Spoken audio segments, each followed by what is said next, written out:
기도드리옵나이다. 아멘. 하나님의 말씀 출애굽기 14장 13절에서 20절 말씀입니다. 출애굽기 14장 13절에서 25절입니다. 13절에서 20절까지입니다. 출애굽기 14장 13절에서 20절 말씀, 하나님께서 말씀하십니다. 하나님의 말씀을 들으십시오. 모세가 백성에게 이르되 너희는 두려워하지 말고 가만히 있어서 여호와께서 오늘 너희를 위하여 행하시는 구원을 보라. 너희가 오늘 본 애굽 사람을 영원히 다시 보지 아니하리라. 여호와께서 너희를 위하여 싸우시리니 너희는 가만히 있을지니라. 여호와께서 모세에게 이르시되 너는 어찌하여 내게 부르짖느냐. 이스라엘 자손에게 명령하여 앞으로 나아가게 하고 지팡이를 들고 손을 바다 위로 내밀어 그것이 갈라지게 하라. 이스라엘 자손이 바다 가운데서 마른 땅으로 행하리라. 내가 애굽 사람들의 마음을 완악하게 할 것인즉 그들이 그 뒤를 따라 들어갈 것이라. 내가 바로와 그의 모든 군대와 그의 병거와 마병으로 말미암아 영광을 얻으리니 내가 바로와 그의 병거와 마병으로 말미암아 영광을 얻을 때에야 애굽 사람들이 나를 여호와인 줄 알리라 하시더니 이스라엘 진 앞에 가던 하나님의 사자가 그들의 뒤로 옮겨가매 구름 기둥도 앞에서 그 뒤로 옮겨 애굽 진과 이스라엘 진 사이에 이르러 서니 서쪽에는 구름과 흑암이 있고 이쪽에는 밤이 밝음으로 밤새도록 저쪽이 이쪽에 가까이 못하였더라. 아멘. 하나님, 오늘도 하나님의 말씀을 들려주셔서 감사합니다. 이제 이 말씀으로 우리에게 하나님의 길을, 믿음의 길을 가르쳐 주시옵고 또한 말씀하신 대로 순종하며 그 길을 걷는 저희들 되게 하여 주옵소서. 예수의 이름으로 기도드리옵나이다. 아멘. 최근에 우리가 계속해서 하나님의 길에 관한 말씀을 듣고 있는데요. 오늘은 올 한 해의 마지막 주일이어서 하나님의 길의 관점에서 또 우리의 올 한 해를 돌아보려고 합니다. 오늘 설교 제목은 믿음으로만 걷는 길이며 설교 대지는 첫째, 두려워하지 맙시다. 둘째, 가만히 있어서 하나님의 구원을 봅시다. 두 가지 내용을 살펴보려고 합니다. 첫째, 두려워하지 맙시다. 본문 13절 말씀. 13절 우리 같이 한번 읽겠습니다. 시작. 모세가 백성에게 이르되 너희는 두려워하지 말고 가만히 있어서 여호와께서 오늘 너희를 위하여 행하시는 구원을 보라. 너희가 오늘 본 애굽 사람을 영원히 다시 보지 아니하리라. 앞에는 홍해바다, 뒤에는 바로의 군대에 둘러싸인 이스라엘 백성들은 두려움에 사로잡혔습니다. 그래서 하나님께서 그들에게 너희는 두려워하지 말라라고 말씀하셨습니다. 두려워하지 말라. 참 간단하고 짧은 한마디입니다. 이 두려워하지 말라라는 말이요, 성경 전체에서 가장 많이 나오는 그런 구절 중에 하나입니다. 365번 나온다 하더라고요.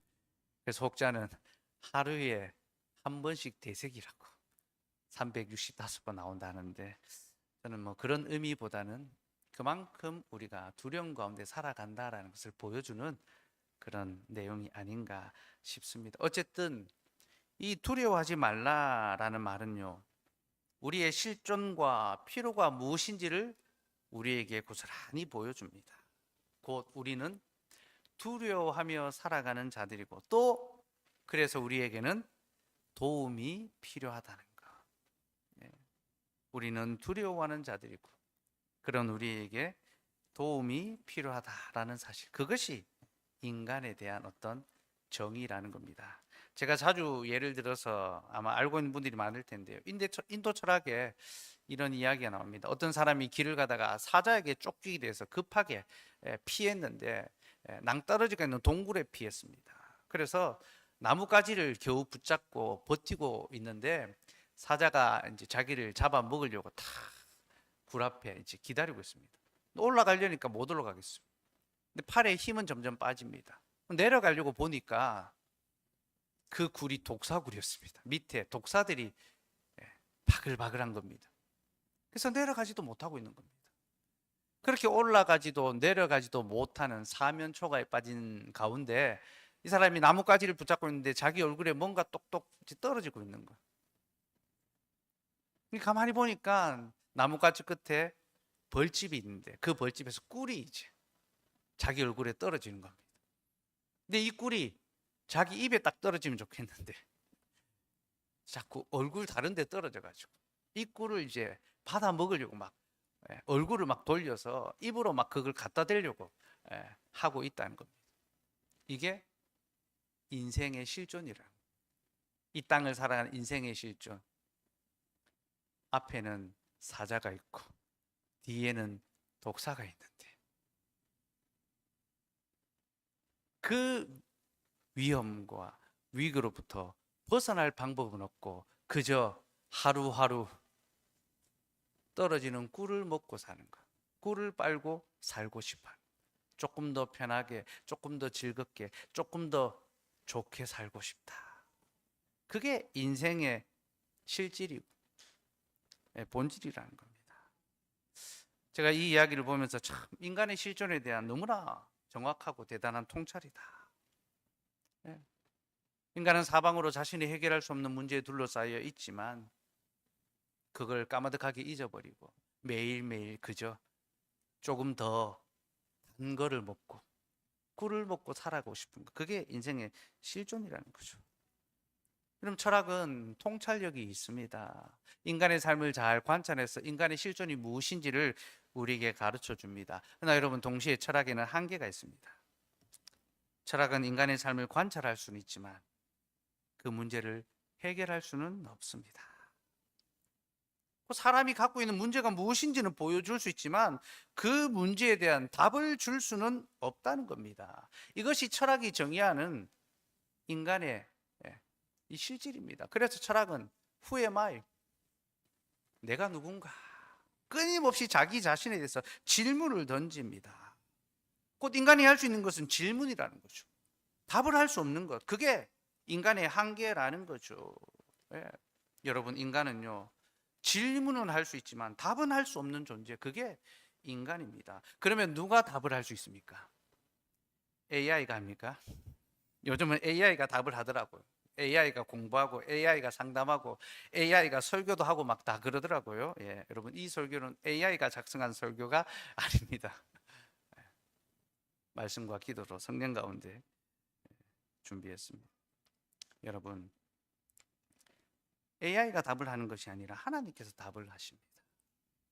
사람의 질문에 대한 답은요 오직 하나님만이 하실 수 있습니다. 왜 그렇습니까?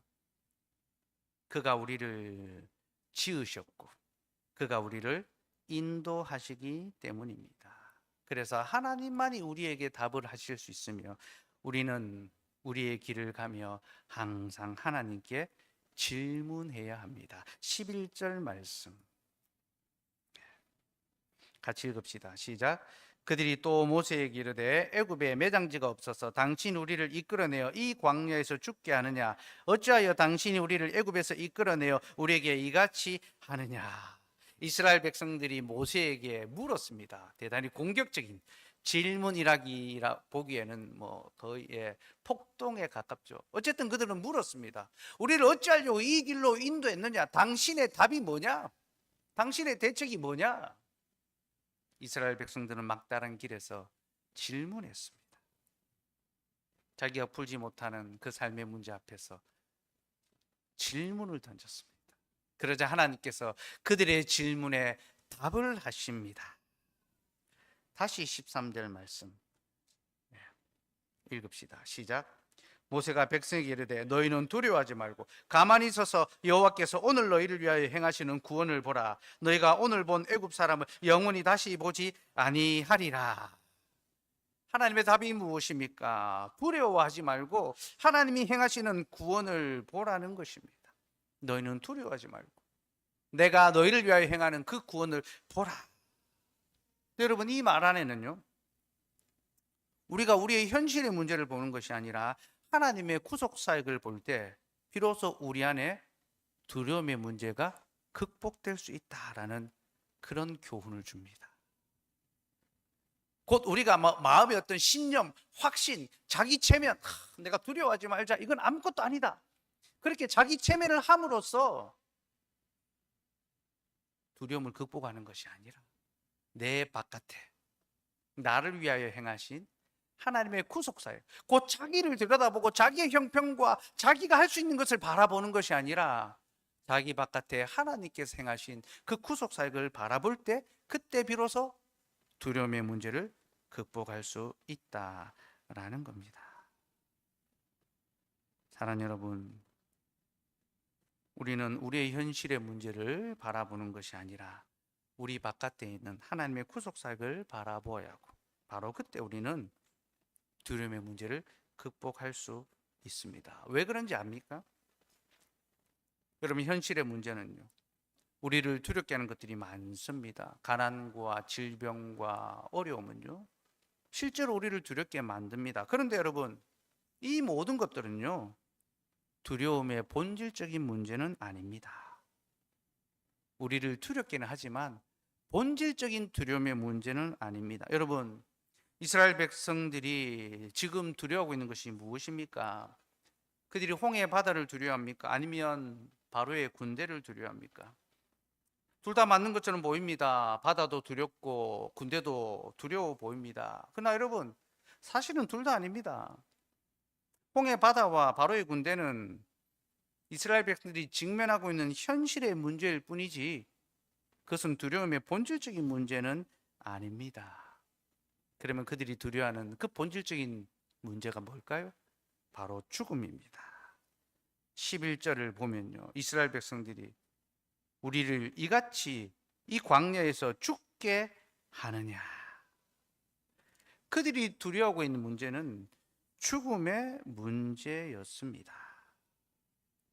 사랑하는 여러분, 우리는 우리의 두려움의 본질이 무엇인지를 알아야 합니다. 현상이 아니라 본질, 파도가 아니라 바람을 볼 수 있어야 합니다. 그렇게 해야지만 이 두려움의 문제를 극복할 수 있지, 그렇지 않으면요, 그저 순간의 위기만 모면하게 됩니다. 순간의 위기를 모면하면 어떻게 됩니까? 잠시 두려움을 잊은 것 같지만 그 뒤에 또 다른 두려움, 더 큰 두려움이 찾아옵니다. 여러분, 하나님께서 이스라엘 백성들을 홍해 바다와 바로의 군대에서 건져 주셨죠. 홍해를 가르시고 그 바다를 건너가게 하시고 바로의 군대는 그 바다에서 전멸되게 하셨습니다. 그때 그들이 얼마나 기뻐하고 얼마나 놀라워했는지 모릅니다. 그들은 자신들을 구원하신 하나님께 감사와 찬송을 올려드렸습니다. 그러나 여러분, 매우 놀랍게도 그들의 기쁨은 얼마 가지 못했습니다. 잠시 후에 그들은 또다시 현실의 문제 앞에 섰고 그 문제 때문에 두려워하고 지금과 똑같은 말로 하나님께 원망했습니다. 16장 3절 말씀,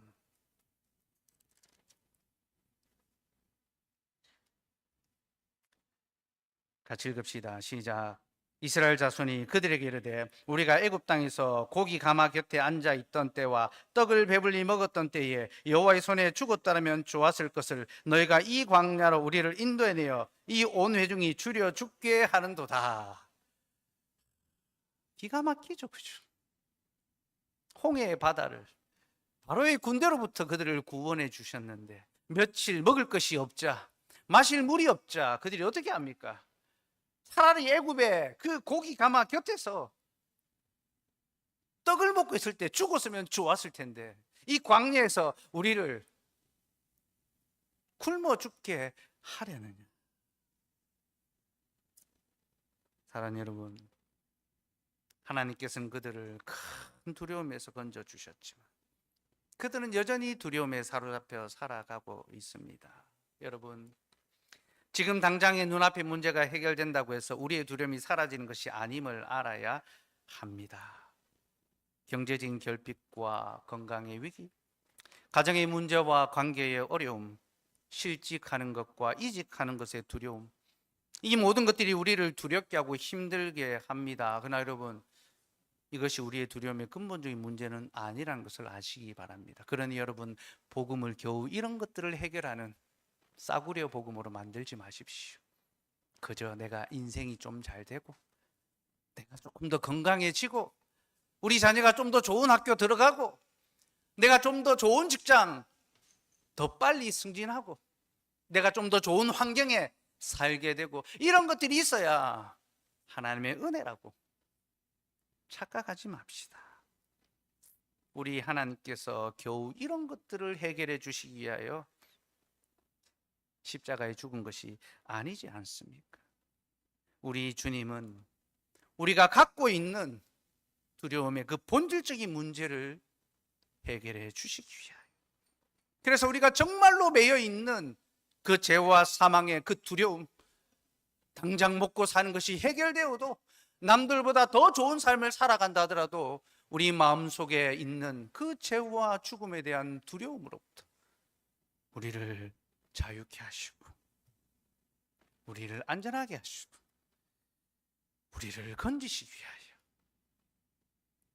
이 땅에 오시고 십자가에 달려 죽으시고 죽음에서 부활하시고 다시 승천하시고 성령을 보내어 주시고 지금도 우리와 함께 하시고 우리를 다스리고 계십니다. 그러니 여러분, 이 두려움의 문제를 극복할 수 있는 유일한 길, 예수 그리스도의 길을 찾으시기 바랍니다. 그것이 하나님의 답입니다. 14절 말씀, 14장 14절 말씀 같이 읽읍시다. 시작. 여호와께서 너희를 위하여 싸우시리니 너희는 가만히 있을지니라. 하나님의 답이 무엇입니까? 너희가 두려워하는 그 본질적인 문제는 죽음이다. 근데 그 죽음은 너희가 대신 싸울 수가 없다. 너희가 감당할 수 없는 대적이다. 게임이 안 되는 겁니다. 죽음을 누가 맞서 싸울 수 있습니까? 누가 죽음과 함께 맞서 싸우고 죽음을 이길 수 있습니까? 죄를 범한 자들은 모두가 다 죽음 앞에 패배할 수밖에 없죠. 그래서 죄 없으신 우리 주님이 이 땅에 오셔서 우리를 대신하여 죽음과 싸우시는 겁니다. 주님은 죽음과 싸우시기 위하여 기꺼이 죽음을 짊어지셨습니다. 기꺼이 죽음에게 져 주셨습니다. 생명과 죽음의 주인 되신 주님이 어찌 죽음에 지시겠습니까? 그 지심은 바로 우리 때문에 지신 것입니다.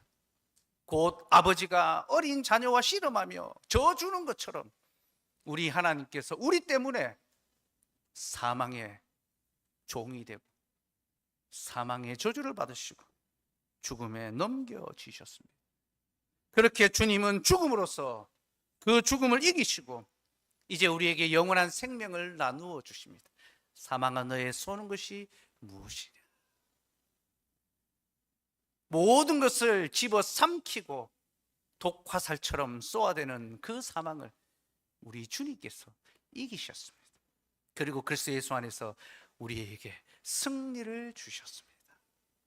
하나님께서 그리스도로 말미암아 우리에게 영원한 승리를 주셨습니다.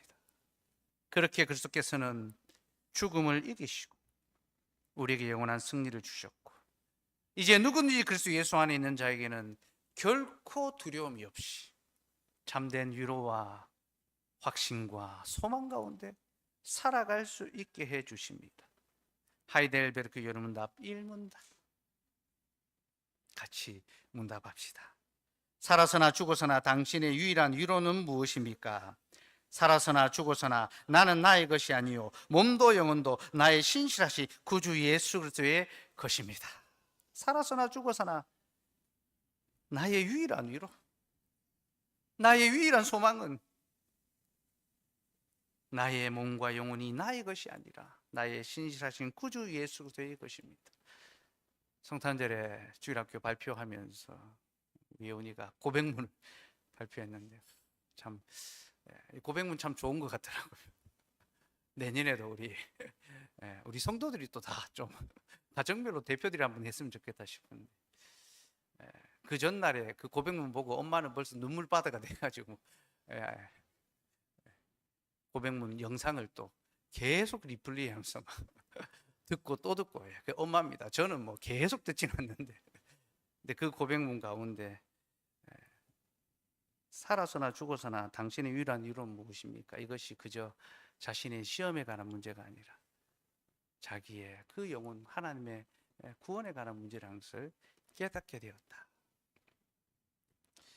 우리를 두렵게 하는 많은 일들이 있습니다. 시험이 기다리고 있습니다. 사람이 있습니다. 한계가 있습니다. 그러나 여러분, 정말로 중요한 것은 그런 문제가 해결되는 것이 아니라, 그런 문제가 해결되지 않더라도 우리가 그리스도 예수 안에 있는 것, 바로 그것입니다. 더 많은 연봉과 더 좋은 직장과 더 좋은 환경이 우리의 두려움을 물리치게 하는 것이 아니라, 우리가 그리스도 예수 안에 더 깊이, 더 단단하게, 더 확실하게 머물고 붙들려 있을 때, 우리는 어떠한 상황 속에서도 요동치 아니하고 확신과 위로와 힘을 얻을 수 있습니다. 그러니 여러분, 그리스도 예수 안에 머물러 있도록 합시다. 그러면 그리스도 예수 안에 머물러 있는다는 것이 무엇을 의미합니까? 여러 가지로 설명할 수 있지만요, 보다 구체적으로 이것은요, 주님의 몸된 교회 안에 머물러 있다라는 것입니다. 여러분, 주님은 우리가 주님 안에 머물러 있을 수 있도록 이 땅에 자신의 몸인 교회를 선물로 주셨습니다. 그리고 우리가 그 교회에 소속됨을 통하여 주님의 위로를, 주님의 채우심을, 주님의 공급하심을 계속 받게 하십니다. 여러분, 올 한 해도 우리가 주님의 교회에 속해 있으므로 주께서 매주일마다 우리에게 여기서 말씀을 공급해 주셨고, 영생의 교훈을 가르쳐 주셨고, 또한 바른 길을 우리에게 지도해 주셨고, 또 주의 성도들과 함께 그 말씀의 교제를 성찬으로, 사랑으로, 권면으로, 격려로 서로 나누게 하셨습니다. 그리고 바로 그 은혜로 이 올 한 해도 우리가 두려움을 이기며 여기까지, 약하고 보잘것없는 우리가 매일매일의 시험을 극복하고 이기며 여기까지 이룰 수 있게 됐습니다. 그러니 여러분, 내년에도 우리가 주님의 몸된 교회 안에 깊이 뿌리 내림으로 모든 두려움을 물리치고 하나님의 말씀 가운데, 하나님의 위로 가운데 살아갈 수 있는 저와 여러분 되기를 소망합니다. 둘째, 가만히 있어서 하나님의 구원을 봅시다. 하나님께서는 너희는 가만히 있어서 자신이 행하시는 구원을 보라고 말씀하셨습니다. 너희는 두려워하지 말고 가만히 있어서 여호와께서 오늘 너희를 위하여 행하시는 구원을 보라. 여기서 구원이라는 말이 예수라는 말입니다. 예수님의 이름이 바로 구원입니다. 우리를 우리 죄에서 건져 주신다. 근데 여러분, 가만히 있어서 여호와의 그 구원을 보라고 하니까요, 우리는 아무것도 하지 않아도 되고 그저 하나님이 하시는 것만 보면 된다고 느껴집니다. 마치 우리는 관중이고요, 하나님은 선수고, 그래서 월드컵 경기 보듯이 잘한다 잘한다, 야 우리 하나님 뭐 드리블이 기가 막히다, 야 저 패스가 정말 어떻게 저기서 저런 플레이가 가능하지, 야 우리 하나님 바다를 갈라가지고 대지를 가르는 패스, 그런 거 있잖아요, 그죠? 야 그냥 떠먹어 주는구나, 그렇게 관람하는 것처럼 느껴집니다. 근데 여러분, 이 말은 그런 뜻이 아닙니다. 가만히 있어서라는 말은요, 아무것도 하지 말라라는 것이 아니라 자신을 나타낸다, 전쟁에 용감하게 나선다라는 그런 뜻이 있습니다. 그 자신을 굳게 세운다, 자기를 분명하게 확실하게 굳게 세운다라는 그런 뜻이, 너는 분명하게 서라, 그런 뜻입니다. 특별히 성경에서 이 말은요, 사람이 하나님 앞에 자신의 믿음을 굳게 나타낼 때 사용됩니다. 하나님이 욥에게 너는 대장부처럼 굳게 서라 하실 때, 내 앞에서 흔들리지 말고 믿음에 굳게 서라라는 것이 바로 가만히 서 있으라라는 그런 뜻입니다. 그래서 가만히 서서라는 번역은 사실 별로 안 좋은 번역이고요, 굳게 서서라고 번역하는 것이 더 낫습니다. 예. 너희는 두려워하지 말고 굳게 서서, 믿음에 굳게 서서. 예. 그리고 14절에 보면요, 너희는 가만히 있을지니라 라고 합니다. 여호와께서 너를 위하여 싸우시리니 너희는 가만히 있을지니라. 근데 여기서 가만히 있으라라는 것도요, 아무것도 하지 말라라는 그런 뜻이 아닙니다. 이 말은요, 너희가 아무 말도 하지 말라는 것입니다. 가만히 있으라, 아무 말도 하지 말라. 무슨 뜻입니까? 자신의 생각과 자신의 판단과 자신의 원망을 쏟아내지 말고 잠잠히 머물며 하나님의 구원을 보고 하나님의 말씀을 따르라는 거죠. 이스라엘 백성들이 가나안 땅에 들어가 여리고 성을 점령할 때 그들이 침묵했습니다. 하나님이 가만히 아무 말도 하지 말라. 왜냐하면 말도 안 되는 방식을 요구하시거든요. 대적이 성벽 위에서 내려다보고 있는데 성 주위를 돈다는 것처럼 어리석고 미련하고 말이 안 되는 명령이 어디에 있습니까? 군대를 전멸시키는 명령입니다. 그래서 만약에 말하겠다면요, 이스라엘 백성들이 지금 모습처럼 여호수아한테 달려가서 너희가 우리를 죽게 하려고 하느냐, 광야에서 죽음 더 나을 뻔했다, 괜히 가나안 땅에 들어와서 이 여리고 성에서 우리를 죽게 하는 것도, 그렇게 원망했을지도 모릅니다. 그래서 하나님이 입을 딱 닫게 하시는 겁니다. 말하지 마라.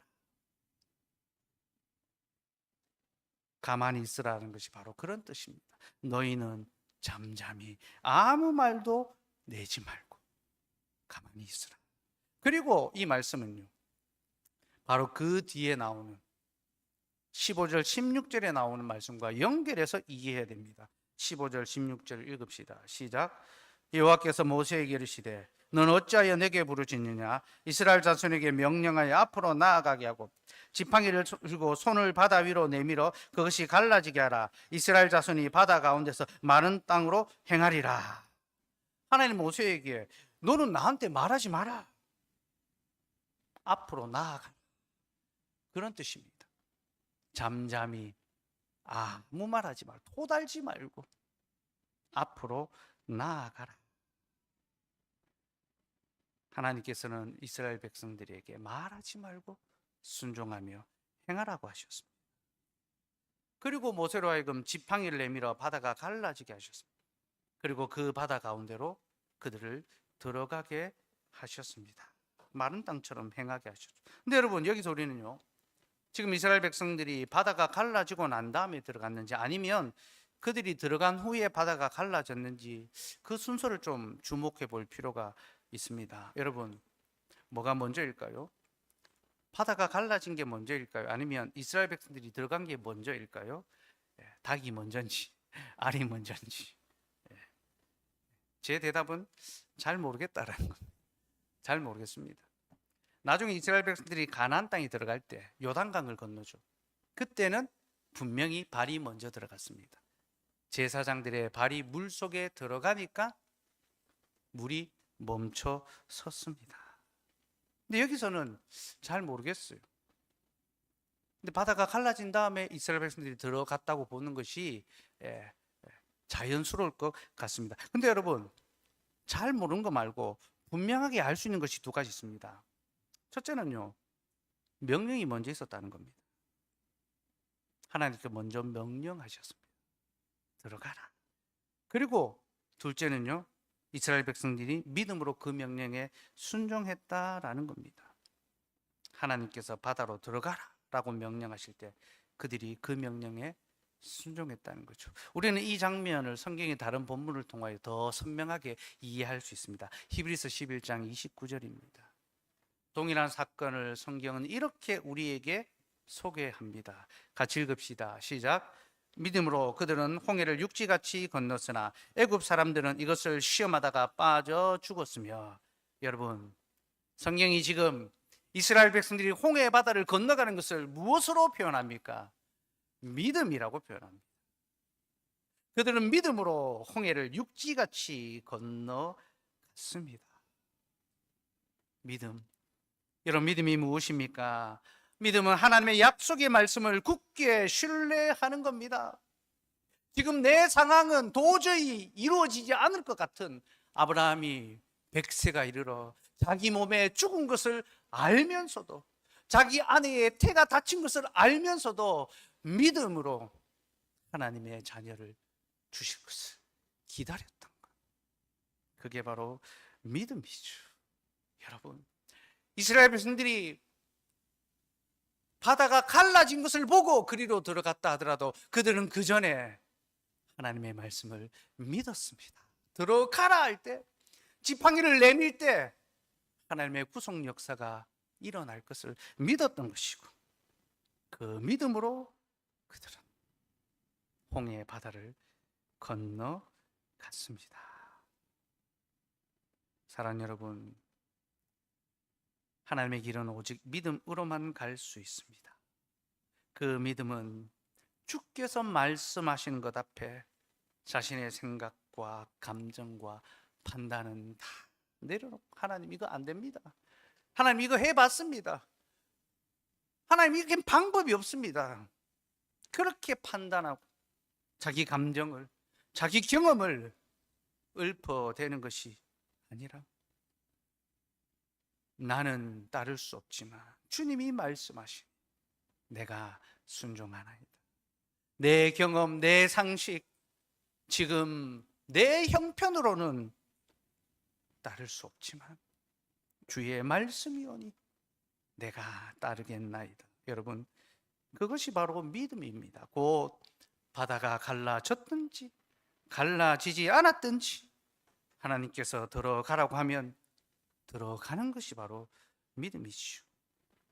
사랑하는 여러분, 가만히 서 있는다는 것은 아무것도 하지 않는 수동적인 것을 가리키지 않습니다. 그것은 내 삶에 어떠한 위기와 어려움이 찾아온다 하더라도 아무 말 하지 않고 하나님의 약속을 따라가는 것, 그것이 바로 가만히 서서 하나님의 구속 사역을 보는 것입니다. 그리고 바로 그런 자들만이 홍해를 육지같이 건너갈 것이며, 그렇지 않고 의심하고 불신하는 자들은 다 바다에 빠져 죽을 것입니다. 그러니 여러분, 하나님의 말씀에 토를 달지 말고 순종함으로 나아갑시다. 인간적인 생각에는 얼마든지 반박해도 됩니다. 반격해도 됩니다. 그러나 여러분, 하나님의 말씀 앞에는 토를 달아서는 안 됩니다. 주께서 말씀하시거든, 가르치시거든, 분부하시거든, 매주일마다 이 강단에서 하나님의 말씀을 들려주실 때 주여 말씀하시옵소서, 주의 종이 듣겠나이다. 그렇게 그 말씀에 순종하며 살아갑시다. 그리하면 우리 하나님께서는요, 자신이 말씀하신 것을 반드시 자신의 때에 이루어 주실 것입니다. 그럼 16절 말씀에 보면요, 하나님이 홍해를 갈라지게 하신다. 그것이 갈라지게, 홍해를 갈라지게 한다라고 했는데, 여기서 갈라진다라는 것은 원어로 쪼갠다라는 겁니다. 지금 하나님이 바다를 둘로 쪼개버리신 겁니다.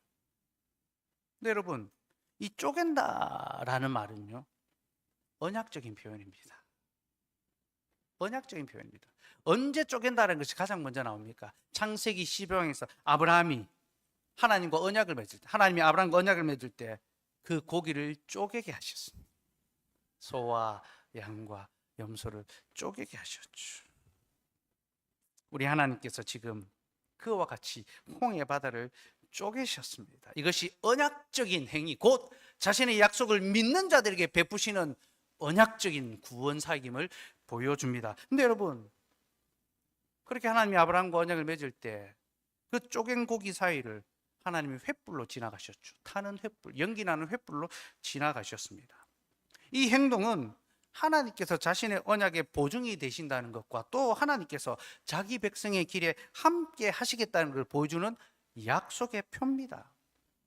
내가 이 약속을, 너희는 이 약속을 지키지 못하지만 내가 지킬 것이며, 내가 너희가 가는 그 길을 함께 할 것이다. 동행하심의 증거입니다. 우리 하나님께서는 우리와 언약을 맺으시고 그 언약을 지키시고 언약의 길을 함께 해 주십니다. 그래서 여러분, 하나님은요, 홍해의 바다를 둘로 쪼개시고 백성들에게 너희는 들어가라 말씀만 하시지 않고 자신이 먼저 들어가시고 그 바다 가운데서 자기 백성과 함께 해 주십니다. 19절 말씀 같이 읽읍시다. 시작. 이스라엘 진 앞에 가던 하나님의 사자가 그들의 뒤로 옮겨가며 구름 기둥도 앞에서 그 뒤로 옮겨. 여호와의 사자가 진 앞에 있었습니다. 이스라엘 백성 진 앞에 있었습니다. 왜 진 앞에 있습니까? 이스라엘 백성 앞에 바다가 있었기 때문이죠. 그 가로막는 방해물 바다를 하나님이 둘로 쪼개셨습니다. 그리고 먼저 앞서 그들의 길에 앞에 앞서 가셨습니다. 그런데 그 여호와의 사자가 이제 그들 뒤로 옮겨갔습니다. 왜 뒤로 옮겨갔습니까? 그들 뒤에 대적이 쫓아왔기 때문이죠. 바로의 군대가 쫓아오자 이제 하나님께서는 그들 뒤로 가셔서 그들의 보호가 되어 주셨습니다. 20절 말씀 읽읍시다. 시작. 애굽 진과 이스라엘 진 사이에 이르러 서니 저쪽에는 구름과 흑암이 있고 이쪽에는 밤이 밝았으므로 밤새도록 저쪽이 이쪽에 가까이 못하였더라. 하나님이 이스라엘과 애굽 사이에 그 뒤로 가셔서 그 사이에 벽이 되셨습니다. 구름 장막, 철조망을 쫙 철책을 펼치셔가지고 저쪽이 이쪽으로 넘어오지 못하도록, 이쪽이 저쪽으로 가지 못하도록 지키시고 보호해 주신 거죠. 사랑하는 여러분, 하나님은 우리 앞에 계시고 하나님은 우리 뒤에 계십니다. 그는 우리 앞에 우리를 가로막는 방해물을 제거하시고 그는 우리 뒤에서 교묘히 우리를 공격하는 대적을 물리치시고 막아 주십니다. 하나님의 일을 위하여 우리와 세상 사이에 구별을 두십니다. 죄와 사망의 그 장벽에, 그 권세 앞에 장벽을 펼치시고 그 권세가 우리를 삼키지 못하도록 사망의 물이 넘어와서 이쪽으로 넘어와서 우리를 삼키지 못하도록 우리를 지켜 주십니다. 그럼 다시 16절 말씀 읽읍시다. 시작. 지팡이를 들고 손을 바다 위로 내밀어 그것이 갈라지게 하라. 이스라엘 자손이 바다 가운데서 마른 땅으로 행하리라. 하나님이 홍해의 바다를 쪼개시고 그들에게 길을 내심으로 그들이 바다를 마른 땅으로 행하였습니다. 근데 여러분, 여기서 이 마른 땅이라는 표현, 이 마른 땅은 하나님의 창조사이기 때문에 하나님이 물과 묻을 나누실 때에 나왔던 바로 그 단어입니다. 창세기 1장 9절에서 10절 말씀 읽읍시다. 시작. 하나님이 이르시되 천하의 물이 한 곳으로 모이고 묻이 드러나라 하시니 그대로 되니라. 하나님이 묻을 땅이라 부르시고 모인 물을 바다라 부르시니 하나님 보시기에 좋았더라. 하나님이 물과 땅의 경계를 정하셨습니다. 넘어오지 못하게 하셨습니다. 그리고 이 묻을 땅을 묻이라 했는데 이 묻이 마른 땅입니다. 같은 단어입니다. 지금 하나님께서 창조 사역을 행하고 계신 겁니다. 이스라엘 백성을 위하여 바다의 길을, 마른 땅을 내시고 그들을 위하여 구원의 길을 열어 주셨습니다. 근데 여러분, 이 마른 땅은요, 이 묻은요, 물이 넘어오지 못하도록 경계를 삼으신 것, 바로 그것을 가리킵니다. 욥기 38장 11절 말씀 같이 읽읍시다. 시작. 이르기를 내가 여기까지 오고 더 넘어가지 못하리니 내 높은 파도가 여기서 그칠지니라 하였노라. 하나님이 창조사역을 이야기하면서 내가 바다와 땅의 경계를 정하지 아니하였느냐. 그래서 파도가 넘실거리지만 네가 여기까지 다 오고 더 넘어오지 못하도록 하나님이요 방파제를 탁 쌓으셨어요. 천연 방파제를 쌓으셔가지고 파도가 높이 일렁이지만 결코 땅을 덮지 못하도록 하나님께서 행하여 주셨다라는 겁니다. 그렇게 태초에 바다의 경계를 정하시고 물과 묻을 나누신 하나님께서 이제 이스라엘 백성들을 위하여 바다에 길을 내시고 그 바닷길에 경계를 세우셨어. 그들로 마른 땅, 물이 침몰치 못하는 마른 땅으로 지나가게 해 주셨습니다. 또 하나님께서는 이스라엘 백성과 애굽의 군대 사이에 빛과 어둠의 경계도 두셔서 그들과 자기 백성을 구별하셨습니다. 다시 20절 말씀 봅시다. 읽읍시다. 시작. 애굽 진과 이스라엘 진 사이에 이르러서니 저쪽에는 구름과 흑암이 있고 이쪽에는 밤이 밝음으로 밤새도록 저쪽이 이쪽에 가까이 못하였더라. 애굽의 군대에는 구름과 흑암이 있고 이스라엘 백성에는 밤이 밝음으로 빛이 있었다는 거죠. 빛을 두심으로 빛과 어둠을 나누게 하셨습니다. 여러분, 빛과 어둠은 함께 할 수 없습니다.